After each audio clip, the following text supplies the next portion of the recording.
Okay, a review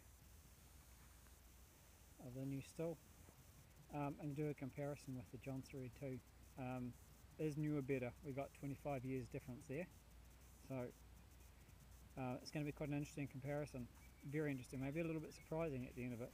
One thing I have to make clear is I don't have any allegiances or ties to any particular brand of chainsaw. This is purely observational, open for constructive criticism. So hope you enjoy the vid. There's a better one coming where I'll do a proper bar swapping and a decent chain too. They're both firewood chains on there. Decent chain, and swap them over and do a comparison just for speed, if you like, for power. People are always interested in that. I think there's a lot more to using a chainsaw than just the power of it, but we can compare that as well. Compare carbureted to injected. See what it comes out as. Anyways, enjoy.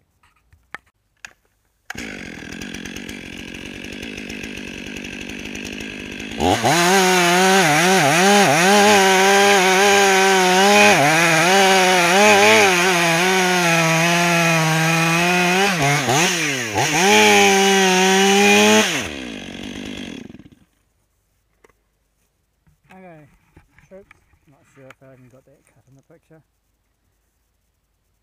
As a saw got hold of,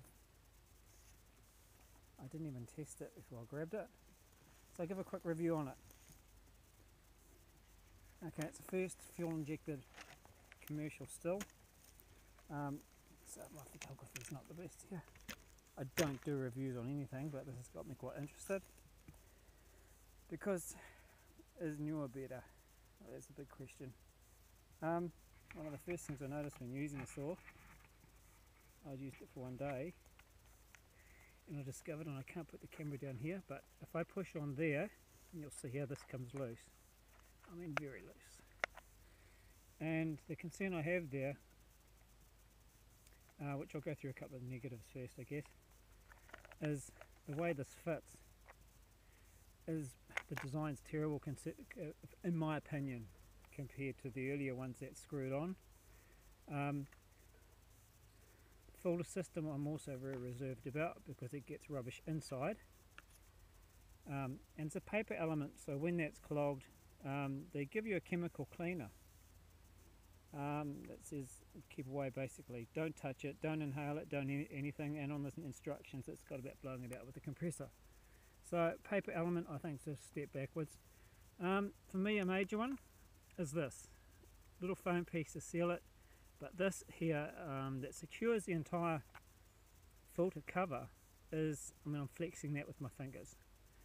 That's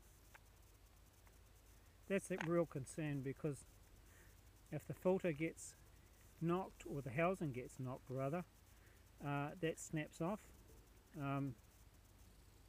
There's problems, and a pre-cleaner on these is just, you've got to have it.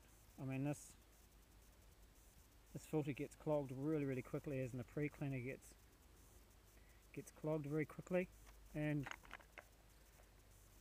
you're looking at performance, and this here, if it's so loose, it's a concern.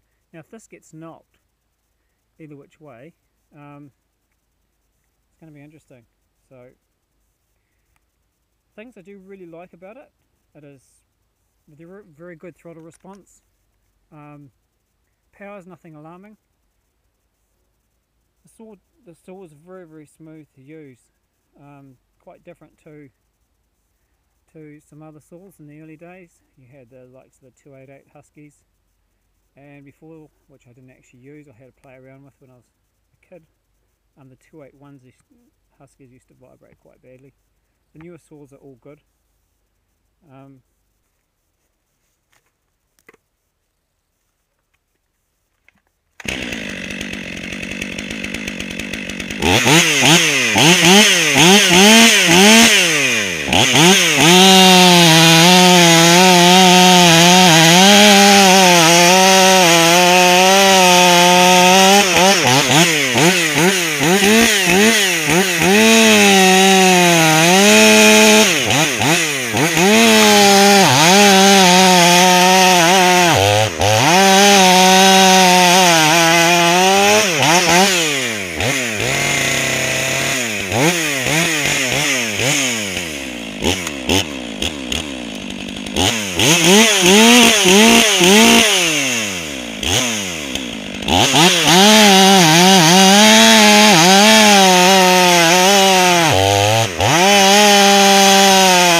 Do a full-on comparison in the next video, and